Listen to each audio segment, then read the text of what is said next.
the other thing just on that note is that, you know, sometimes coming to terms with what is good enough is always hard, because you can see the product and result of a great master online, and then you tend to want to compare, and then it makes you think that perhaps you're lacking in something, and I think the only thing that the person's lacking in is really just experience sometimes, and that you can't necessarily buy that, right? It needs to come on its own.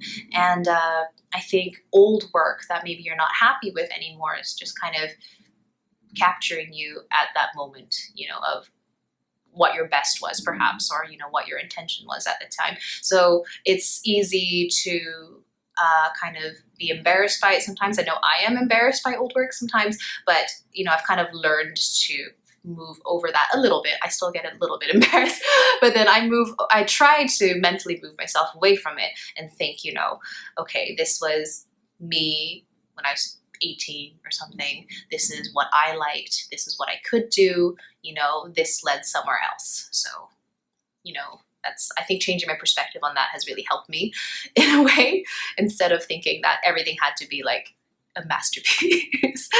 And I'm sure that like maybe 20 years from now, look back at my work now and just be like, oh no, and then, because maybe all my tastes might have changed by then, who knows, right? So that's really well said. And the beauty of it is that there's always a next piece.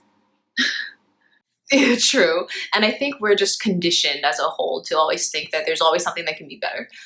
And yeah, and I think in the arts, especially for anything, I always think that that's something that students hear a lot, whether it's in like dance, you can always, you know, make it more challenging next time, make it more complex, or, you know, for piano, you can always make this just next level, right? Or for painting, this could be a bigger masterpiece, you know, everything. I think there's always that ceiling that people tend to put on themselves, or that professionals put on their peers and themselves and stuff, teachers put on their students.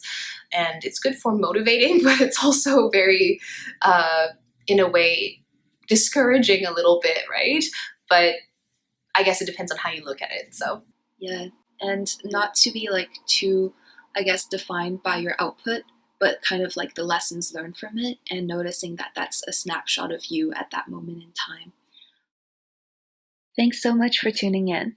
We would love to hear your thoughts or questions. Please let us know in the comments and review section, and we'll try to cover it in the next sessions. If you enjoyed this content, please share and subscribe for more episodes. For latest updates, follow us on Facebook and Instagram at Art Focus Exchanges.